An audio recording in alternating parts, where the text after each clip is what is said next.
Sâmia, foi muito bacana os 2 vídeos anteriores e esse vai ser super interessante também pelo seguinte.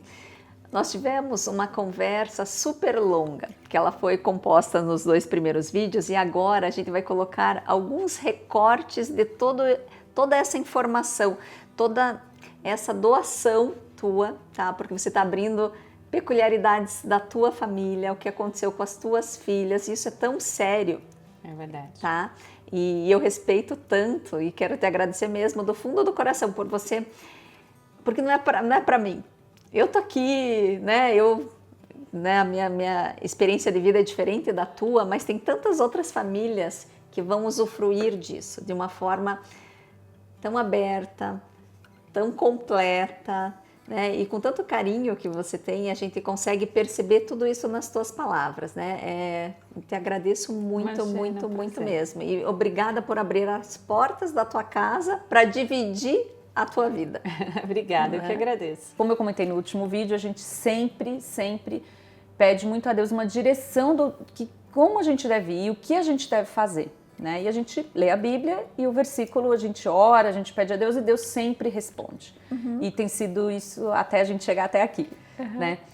Então, a gente começou nesse processo, então a gente tinha praticamente 3 fatores, variáveis, vamos dizer assim.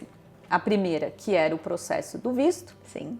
A segunda, que era a transferência da empresa que eu trabalho. E a terceira, que era onde a gente ia morar, a casa, né? Sim. Então, eram 3 grandes pilares de tomada de decisão que não estavam praticamente no nosso controle. Acho que nenhum deles. Nenhum deles. E que eles foram acontecendo ao mesmo tempo. Tá. Então, falar um pouquinho do trabalho primeiro. Eu já vinha falando na empresa que tinha entrado num processo de visto, que esse processo tinha sido aprovado e que eu estava aguardando a entrevista no Brasil e que ela iria acontecer em algum momento e que eu iria me mudar para os Estados Unidos. Com ou sem vocês? Com ou sem a empresa, eu vou, né?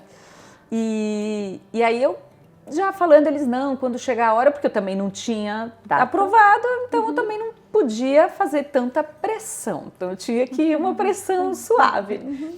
E ainda chegou no final do ano, 2 dias antes do Natal, estava tendo uma grande reestruturação, e a minha chefe me ligou e falou, olha, e todas essas pessoas que eram da equipe com o mesmo cargo que eu foram desligadas, só fiquei eu.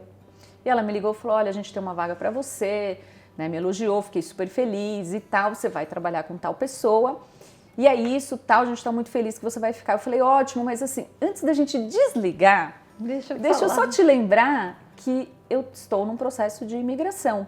Não fica tranquila que eu já conversei, o seu novo diretor eu acho que ele vai te apoiar porque ele já está sabendo. Tá. Aí quando eu fui conversar com ele, né, ele super feliz, que bom, a gente vai ter uma área nova. Então aqui, né, eu estou no processo de imigração. E aí eu achei interessante, de novo, né, os planos de Deus são perfeitos, me colocou como uma pessoa que o meu chefe direto, ele mora em Dubai e ele é libanês, que é a mesma nacionalidade do meu pai. Então houve uma conexão imediata, uma pessoa super bacana que fez questão de querer me ajudar. E aí lembro que ele falou assim, mas você vai de qualquer jeito? E eu, então, ele fala, você vai de qualquer jeito? Ele meio que me forçou a dizer aquilo, até para que ele conseguisse isso dentro da empresa. Então eu falei, eu vou. Ele falou, então tá bom. Tá. E aí ele começou a argumentar, né, que se eles não me aprovassem a transferência, que eu iria mudar de qualquer forma. E aí isso durou 2 meses, foi o período que eu comecei a conversar com você. Eu lembro. Lembra? Foi mais ou menos em fevereiro. Foi quando ele começou a saber e a primeira resposta foi não. Não tem como fazer essa transferência, porque a gente acabou de desligar centenas de pessoas aqui nos Estados Unidos, não tem como justificar a tua vinda. Porque eu trabalho com a América Latina, o melhor lugar para eu ficar é no Brasil. Por que vai transferir uma pessoa para cá, né? E aí a gente veio a compra da casa com você, o processo do visto andando. E eu tive essa resposta que não. E aí eu lembro quando eu desliguei o telefone, eu fui falar com o Lincoln e a gente começou a rir. A gente começou a rir, a gente falou, para Deus nada é impossível. E esse não, se for da vontade de Deus, vai virar um sim. Né? E a gente vai ficar tranquilo, porque a gente sabe que se for da vontade de Deus, a gente vai. E aí começou esse processo. Aí ele toda semana falava, olha, o chefe do meu chefe estava conversando com o RH dos Estados Unidos pessoalmente. Ele é um cargo bem alto, porque tentando a aprovação. Não, a gente quer que ela venha, Por quê? Porque a gente quer. Simples assim, né? Porque a gente quer, não quer perder ela. E aí durou 2 meses. E aí, nesse processo, eu conversando com você, lembra? Você perguntava, mas e aí? Você me falava, então, o dinheiro, a verba, é verdade. está presa no FGTS, então eu preciso ser desligada da empresa ou sair, mas eu preciso do dinheiro que está lá, que está vinculada à demissão, na recontratação, para comprar a casa. Eu também preciso saber o local e eu estou aguardando o visto. Então foi muito legal, Patrícia, queria te agradecer, porque realmente você teve muita paciência, porque aqui time is money, né? Então se a pessoa não está com tudo pronto, muitas vezes os corretores nem dão atenção. E eu tinha toda essa complexidade, você muito paciente, não, mas quando é a data? Não, mas você tem uma previsibilidade, você foi muito pacientemente me dando as respostas no tempo que eu precisava, porque eu também não adiantava acelerar muito, mas também eu não podia ficar sem informação nenhuma. É bem interessante, eu sempre brinco, é bem interessante esse processo, porque eu sempre me coloco no lugar mais do cliente até, porque eu sei o que eu tenho que fazer, mas sem respostas, e são respostas que você não tem, não adianta, não tinha, né? Então, mas deu tudo certo. Quando agendaram a data da entrevista, eu comecei a falar para o meu chefe, olha, a entrevista é 8 de abril, eu lembro muito bem a data, né? Porque eu tinha que preparar todos aqueles documentos. É dia 8 de abril, na entrevista para o visto, para o green card. E eu falava, e aí, tem alguma resposta? Meu chefe falava, não tenho. Aí meu chefe falou, mas vamos supor, ele falou que talvez a gente consiga. Onde você gostaria de ir? Que a empresa tem vários escritórios. Eu falei, eu gostaria de ir para Tampa, na Flórida. Meu chefe, tá bom, vou falar com o RH. Quando ele foi falar, eles deram risada, né? Eles falaram, mas como assim? Ela quer mudar, ainda quer escolher onde ela vai morar? Não é assim. Aí meu chefe voltou. Olha, aí meu chefe, muito legal, bacana. Pena que ele não vai poder assistir, porque ele não fala português. Outra pessoa que Deus colocou na minha vida também para me ajudar. Uma pessoa esperta, inteligente, um negociador, porque ele negociou a minha transferência. E aí ele voltou e falou assim, olha, eles falaram que você não vai poder escolher. Aí eu falei, então, mas assim, onde são os outros escritórios? Me passa a lista, que daí eu posso escolher. Só que nesse meio tempo eu continuava conversando com você, porque a gente tem certeza que a gente vai para lá. Deus confirmou, a gente vai para Tampa, né? Região de Tampa. E aí, quando eu falei para o meu chefe, olha, tá chegando a data da entrevista, faltam 2 semanas e eu preciso ter pelo menos uma resposta. É aquela pressão bem dosada, é difícil, é muito difícil, né? Um aprendizado, porque se eu pressionasse muito, eles iam falar, então a resposta é não. Pode, não tem. Chega, vamos parar com isso. E eu falei, preciso pelo menos para poder falar alguma coisa na entrevista no consulado, que eles vão perguntar. E aí, faltando 2 semanas, ele me manda uma mensagem. Não, foi aprovado. Olha que legal. Você pode falar na entrevista e foi aprovado que vai ser lá em Tampa. Sem ter a resposta da empresa, mas já sabendo a data. Eu lembro que eu fui falar com o Lincoln, ele estava no escritório dele rasgando o papel, né? Eu falei, olha, Patrícia mandou um vídeo, mostrei o vídeo para ele da escola. Ele falou, vamos comprar. Aí eu falei, mas ainda a empresa não confirmou. A gente vai dar um jeito, a gente vai arrumar esse dinheiro. Eu falei, é isso aí, vamos! Então a gente tomou a decisão. Ele foi mais arrojado do que eu, normalmente ele é sempre mais conservador. Então eu falei, não, se ele tá todo bold, todo assim, não, vamos, então vamos, né? E aí foi quando a gente decidiu pela compra da casa, né? E aí depois, interessante, como que tudo foi muito coordenado, porque eu lembro que daí Patrícia, quando fica pronta a casa? Aí quando você veio aqui, você falou, a casa, a gente começou a conversar, você falou que a casa faltava uns 3 meses mais ou menos para ficar pronta. E aí naquela que não vinha a resposta, a gente naquele processo quase já em abril, que você veio aqui, você falou, Sam, eu conversei com a construtora, tem uma ótima notícia. O qual? A casa vai ficar pronta no final de maio, vai adiantar. Meu Deus, será que isso é uma boa notícia? E no final foi, né? Porque a gente já estava aqui, precisava da casa. Então, são muitos detalhes. Eu acho que a compra da casa é realmente algo muito, muito importante. Tem que pensar bastante. Tem, né? E o que foi bacana no teu caso, essa sincronicidade, né? As coisas foram acontecendo exatamente no momento certo.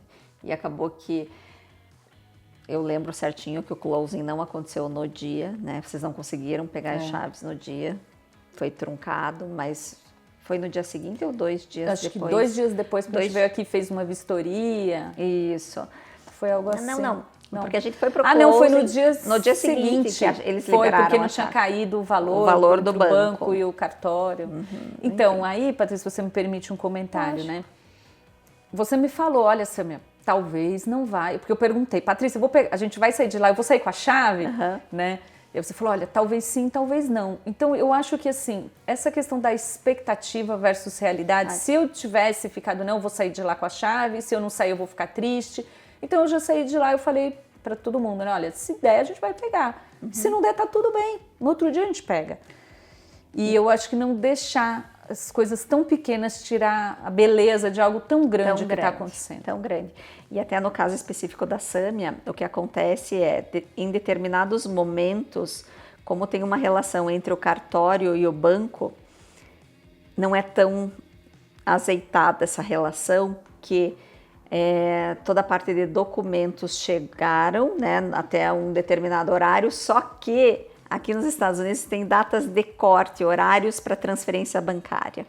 Como passou das 3 horas da tarde, por mais que o banco quisesse funding, que a gente chama, que é enviar o dinheiro, né, total do financiamento para o cartório, não dava mais tempo.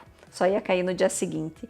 E enquanto o valor não está clear na conta da construtora do cartório, nada de chave. Nada de chave, porque a casa não é sua ainda, enquanto não existe o pagamento. Então, foi... E aconteceu exatamente aquilo que você falou. A gente estava lá, será que vai dar? A moça da construtora chegou, eu lembro que tinha eu e mais umas 2 pessoas na sala de espera. Não vai ter chave aqui para ninguém, tá bom? Boa tarde, até amanhã. E naquele momento, e é super assim, né, gente? Como assim? Como assim não vai ter chave? Só que eu fiquei feliz que não foi só com vocês, que tinha mais gente acontecendo a mesma coisa, porque não é pessoal. Não é. Não é pessoal. E aqui é super interessante, eu acho que culturalmente eles já são tão acostumados com isso, que no dia seguinte tá todo mundo lá de volta, vai pegar sua chave e vai embora.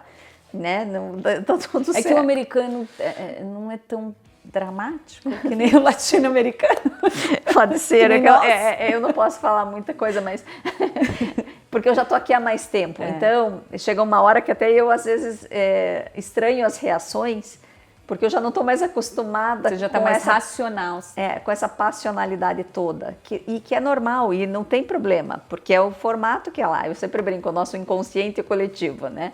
Mas aqui, daí quando você começa a ver umas reações, fala, tá, daí eu tenho que relembrar, calma, tá tudo certo, veja, não é com você, é o processo, é assim, enfim, é complexo. É complexo. As pessoas, porque como tudo aqui, o volume é muito maior, né, Sâmia? Acho que você já conseguiu perceber isso, né? Já. Então, quando você está no cartório, não tem só você, acho que aquele dia tinha umas 15, 20 famílias ao mesmo tempo. E eu estava fazendo reunião de trabalho que eu não tive como cancelar, e eu com o computador para lá e para cá, e o Lincoln falou para mim, por que você está fazendo essa reunião agora? Eu falo, porque não tem outro jeito, eu tenho o que fazer. E Sâmia muda de lugar, e um monte de família, e falavam que podia ficar numa sala e era para outra sala. Mas, de novo, eu acho que assim, meio clichê, mas é o copo cheio, meio vazio, sabe? Eu acho que, de novo, se você não tem um coração grato, tudo para você vai ser um problema. É verdade. Tudo vai ser um problema. Então, a gente pode... Hoje a casa, como eu te falei, ainda falta um monte de coisa. Uma delícia, mas já tá ótimo. Mas você pode olhar para trás e falar, puxa, quanto a gente já conquistou? Ou você pode olhar para frente e falar, nossa, ainda falta tanta coisa. Puxa, eu queria tanto que tivesse a casa perfeita. Mas não tá, é um processo. Então, ser tolerante consigo mesmo e com a família, eu colocaria essa tolerância aí na mala antes de vir.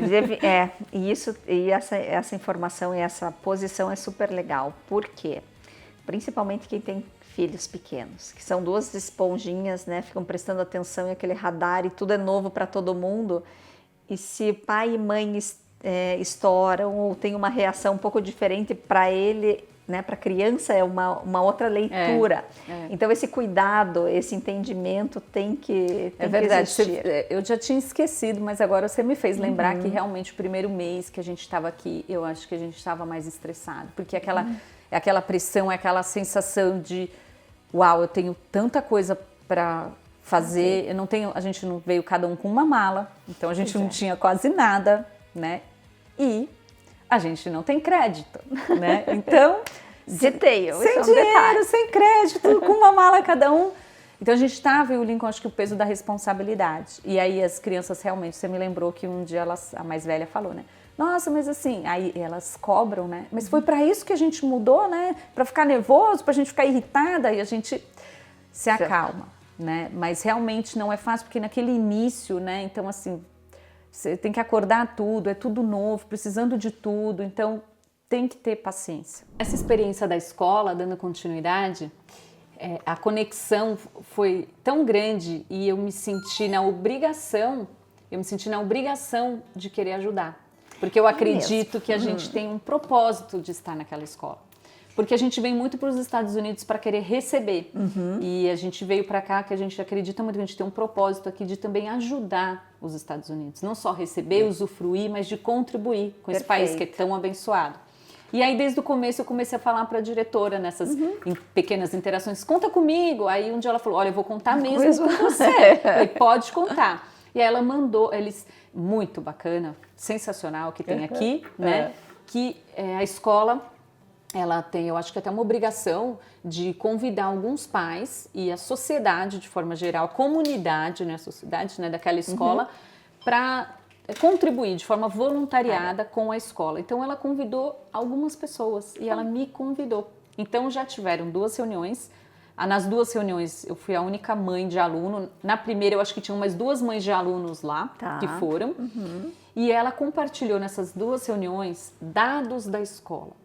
Dados de falta dos alunos, dados de número de professores, todos os dados da escola pedindo ajuda da comunidade. Que legal! Então eu, como mãe de aluno, estou participando, estou representando os pais, trazendo várias sugestões, trazendo dicas, e eles escutam e anotam e falam. E tem lá também empresas que podem participar, empresas que ficam na região. Semana passada foram 2 pessoas de igreja também. O que a gente pode ajudar? Que legal. Então eu fiquei muito feliz, porque esse é um grupo super pequeno. Na primeira reunião tinham 4 pessoas e na segunda tinha eu e mais 2 pessoas. Né? E nessa de contribuir, ela falou, a gente está precisando muito. Aí eu participei da reunião com a diretora e na segunda com a subdiretora também, né? A sub estava nas 2 reuniões.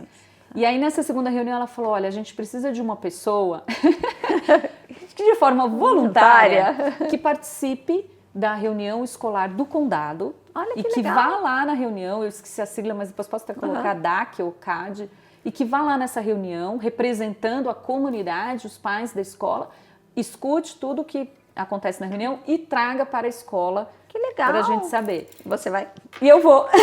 Olha só, que interessante. E aí tinha eu, só eu e mais essas 2 mulheres da igreja. Ela falou, quem se voluntaria de forma assim... Voluntária. Quem quer fazer? E aí eu falei, pode colocar meu nome. E ela falou, obrigada, eu tô tão feliz que você vai poder fazer isso, né? E aí eu acho que daí é a oportunidade de contribuir, de ajudar a escola, de falar. Por quê? A gente não sabe a história de vida das pessoas. A gente sabe ali que tem histórias de famílias muito desafiadoras, de mães que deixaram crianças só com o pai, né? Então, assim, são dores, às vezes, que as crianças têm, dificuldades e que afetam no aprendizado, que a criança não vai para a escola, que a criança não consegue estudar, não consegue entender. Não tem apoio. Não tem apoio em casa. Então, é um cuidado, eu vejo a escola como um cuidado não só com a criança, mas com a família. E eu entendi que eu posso tentar contribuir, porque realmente eles, no primeiro dia que eles estavam falando das faltas, eles falaram, porque tem família que não tem carro, tem família que os pais saem super cedo para trabalhar e de carona e não tem como trazer as crianças. Então, assim, são tantos problemas e só estando numa escola simples, né, de uma região simples e de imigrantes, que você consegue viver e sentir um pouco isso e aprender e ser grato também a tudo aquilo que você tem. É bem isso, muito, muito bonito, é bem... E de novo, né, a tua percepção, a tua disponibilidade, porque todo mundo é ocupado. Você concorda? Você é ocupada. Super. Mas a gente sempre comenta, né? Você quer alguma coisa, quer que alguém faça alguma coisa para você, peça para alguém ocupado, porque a pessoa consegue fazer, porque ela se organiza e ela faz. Mas vou aproveitar mais uma informação. nesse contexto que você está dentro ali da escola, como que é o teu relacionamento com os pais? Existe alguma interação ou não? Ou a escola... Isso até é minha curiosidade. Eu não sei se existe alguma interação assim, em algum momento, na fila para pegar os filhos, ou tem algum evento. Até hoje você teve alguma interação entre os pais? São 3 meses de escola. É muito pouco tempo, muito pouco. Não tive.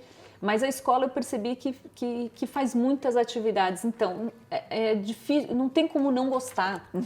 Semana passada eles tiveram a noite da literatura, e aí a mais velha falou, eu não quero ir porque eu vou ter que ler. Eu falei, filha, não tá escrito aqui, e também você não entende tudo, porque são umas palavras assim que você não está acostumado, mas eu só vi que tinha game. Eu falei, filha, tem uma palavra game aqui que indica que vai ser legal.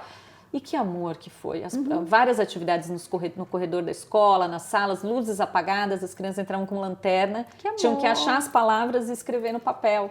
Muito bacana. Aí outras elas entravam em salas que a professora estava sentada lá com um livrinho, lendo no escuro, para brincar que estava acampando, para mostrar como é divertido ler, um estímulo, sabe? E aí tudo muito isso, se as crianças fizessem 3 atividades, elas ganhavam um cartãozinho e esse cartão ia na cafeteria, que é super legal, e cada criança ganhava um livro. Olha que amor! E além disso ganhava uma pulseira para ir sem uniforme no dia seguinte. Agora falando em livros, tá? Porque eu já vi, não sei se nesse condomínio tem, eu vi, achei super interessante em Clermont. Você já viu essas bibliotecas de caixinha de correio, assim? Não, essa eu nunca vi. Não, então é assim, tem uma caixinha, isso tem o Indermir ali na praça principal, tem uma caixinha, é uma casinha, como se fosse casinha de passarinho, só que quando você abre, os livros estão ali. E eu percebi em Clermont, no Ridgeville, um condomínio, na frente da casa de uma pessoa. A pessoa, por livre espontânea vontade, colocou ali livros, sabe? E assim, isso me leva... Aqui você sabe que tem uma biblioteca na cidade? De frente para um dos lagos mais lindos que tem. A gente já foi, a gente ficou sócio, a gente vai toda semana lá e a gente pega os livros, devolve os livros. Então, sexta-feira é o dia de ir no McDonald's e ir na biblioteca. Meu marido compensa, né? Vamos organizar uma coisa não muito boa e uma Mas boa. elas ficam super felizes de ir na biblioteca. Super legal. E é linda a biblioteca, super assim, moderna. Não, por isso que a gente gosta muito dessa cidade, né? Porque ela não é uma cidade pequena. Não é tão pequena, Não é tão pequena, mas também não é tão grande. Então ela tem uma infraestrutura muito bacana. Tem a biblioteca e de frente tem um museu da criança, que tem museu de criança, tem muita coisa legal que a gente ainda está descobrindo na cidade. E agora só para a gente finalizar, você já aprendeu a andar por tudo? Uma coisa que você falou para mim quando você estava fazendo café, Patrícia, eu gostei porque em 10 minutos eu estou dentro do supermercado, eu estou em tal lugar, me conta disso. É bem verdade. rapidinho. Bem rapidinho, senão a gente vai fazer 20 vídeos. Vamos. Eu acho que uma coisa muito legal, de novo, você não pediu para falar nada disso, viu, pessoal? Tô falando porque eu quero. Que amor. A Patrícia faz essa conversa com você antes de comprar casa, né? Pergunta, entende e é bem realista, e eu acho que tem que ser mesmo, né? E ela vai ticando as caixinhas, como ela fala, né? E você não percebe, mas ela vai só fazendo seu diagnóstico. É verdade. E eu lembro de ter falado isso para você.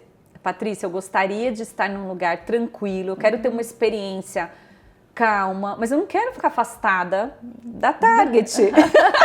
É verdade. Quer ver, pensa que eu vou todo dia, né? Eu não quero sentir que eu tô muito longe dos lugares, porque querendo ou não, eu quero sentir o cheiro do carpete da Walgreens, da CVS, né?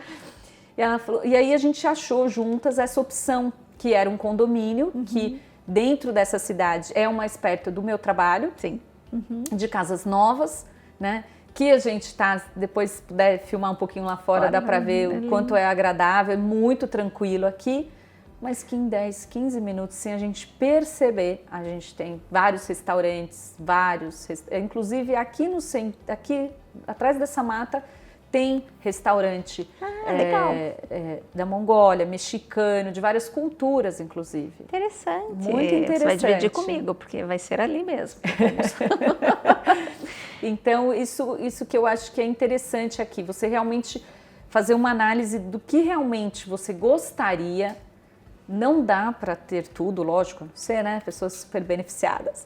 Mas assim, eu acho que é desafiador você conseguir ter tudo, porque realmente quando você fala de a lista dos sonhos, o wish list é um sonho, né? Então você coloca tudo que você quer nessa lista. Mas o que realmente você vai priorizar? Né? O que realmente você... Olha, eu gostaria muito de ter comprado uma casa que tinha um quarto para cada criança, porque a gente ficava muito apertado, as duas dividindo um quarto. Eu gostaria muito de ter um escritório, porque eu ficava com o computador para cima e para baixo, né? Mas, assim, piscina, se desse seria fantástico, mas se não desse, tudo bem, não daria para ter tudo. Né? Então eu acho que fazer essa lista do que realmente é importante, do que é legal, bacana e um dia eu vou ter essa, né, essa conversa bem transparente com você. E você também não me pediu para falar isso, mas eu sinto na obrigação de falar isso, porque a gente sempre escuta, né, as pessoas sempre perguntam, né, comprar ou alugar? Eu assisti muito vídeo seu, eu assistia muito vídeo, porque eu queria muito comprar. E o Lincoln, enquanto ele não chega, a gente fala, queria alugar. Legal. Porque ele falava, mas... Primeiro, eu entendo ele, né? Ele tinha 2 pontos importantes. Primeiro que era, mas e se a gente não gostar, e se a gente não se adaptar? E o segundo era, a gente não vai ter o dinheiro para comprar, né? Então ele tinha esses 2 pontos racionais importantes e eu tinha o meu ponto emotivo, que era, eu quero ter a minha casa própria. Que amor. E eu via muito as pessoas falando, olha, quando você chega aqui, para alugar uma casa, é difícil. E para comprar, quando você já chega aqui, também é um pouquinho mais difícil, porque você não tem o histórico do Brasil. E às vezes eu pensava, será? Eu acreditava, mas eu ainda ficava um pouco na dúvida. E hoje, vivendo tudo que a gente está vivendo, a gente vê que realmente essa questão de crédito, ela impacta muito. Então é o que você fala, eu queria endossar isso, falar que é verdade. Eu recomendo, se você tem condições financeiras, compre o seu imóvel ainda do Brasil. Por quê? Né, resgatou todo o nosso histórico do Brasil, resgatou todo o nosso histórico de trabalho, de declaração de imposto de renda, foi tudo referência no Brasil. A gente comprou quando a gente estava lá, vindo para cá, mas a gente ainda estava... Já com o Green Card aprovado, com tudo, eu falo, gente... Olha, com Green Card aprovado, com carteira de trabalho assinada, que aqui não tem, mas vamos dizer que é isso, eu tenho, né? Eu consegui um letter, como é que eles chamam isso? Eles me pediram eu tenho que comprovar o recebimento, né, o meu contrato de trabalho, tudo isso. Eu só consegui um cartão de crédito após 4 meses de Estados Unidos, tá? Então, assim, não é fácil. Depois que você chega aqui, você realmente zera, a página fica em branco. Você nasce. Você nasce financeiramente e você não consegue. Aí você fala, mas você tentou? Eu já tentei 3 vezes na Best Buy, 3 vezes fui negada. Aquele cartão de crédito de financiamento que você vai comprar o Apple Watch, o Apple qualquer coisa e financiar em 30 vezes, eu não tenho.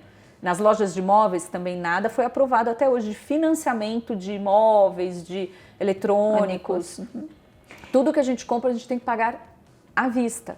Agora a gente conseguiu um cartão de crédito, mas não é parcelado, é um cartão de crédito que você paga no mês que vem. E assim, eu tenho carteira assinada, poderia falar, não, mas eu vou ter um salário, a empresa que eu trabalho, não interessa, o seu credit score ainda está sendo construído. Então, eu realmente eu queria falar isso, Patrícia, porque eu acho que é bem importante. E eu tinha muito receio de chegar aqui, tentar alugar uma casa e não conseguir. Eu vi que várias pessoas, colegas, passam por esse desafio. Então, assim, se você pode comprar uma casa, compre uma casa. Talvez seja igual o Lincoln fala, né? Deus foi tão maravilhoso com a gente, porque a gente imaginou que a gente ia comprar uma casa pequena, uma townhome, a gente conseguiu comprar uma casa de 5 quartos, com quintal, e foi muito Vista mais... pro lago. Com esse lago, foi muito mais do que o que a gente sonhou, né? A palavra de Deus fala que Deus faz muito mais do que aquilo que a gente pode imaginar, e aqui é muito mais do que a gente poderia ter pedido ou sequer imaginado. Mas eu recomendo fortemente, porque é o que você fala sempre, o imóvel aqui ele tem fluidez, então a pessoa pode vender, depois duvido não gostar, mas se quiser uma mudança se adapta, mas eu recomendo porque você vem sem crédito, você vem sem histórico e você gasta todo o dinheiro. Quando você vê, você não tem o dinheiro para o imóvel. Perfeito, muito obrigada, muito obrigada. Obrigada. Porque isso é interessante. A gente nem conversamos absolutamente nada sobre isso. E essa tua percepção, essa tua dificuldade, esse teu dia a dia. Porque parece ser pitch de venda, né? Que é, eu quero vender, eu quero vender, eu quero vender. Não, eu vejo tantas histórias de pessoas que tentam depois e vai ficando difícil, porque a vida vai acontecendo, né? Eu gosto desse termo do americano. Life happens. Então, a vida vai acontecendo e você não sabe o que vai acontecer nela. Então, se você já tem uma reserva e consegue fazer, é a melhor opção. Obrigada. Obrigada, eu que agradeço. E depois dessa super propaganda, desse depoimento muito bacana que me deixa... acalma, aquilo que você fala, alegra teu coração, mas acalma o coração da gente também, porque muitas pessoas falam que fazem porque gostam. E tem que gostar muito de fazer o que a gente faz, como corretor, porque é um desafio muito grande. Agora estou eu dando o meu depoimento, né? Mas se você gostou do que a Sâmia comentou, tem alguma dúvida, entra em contato comigo, me chama por WhatsApp, me manda um e-mail e eu te vejo no próximo vídeo.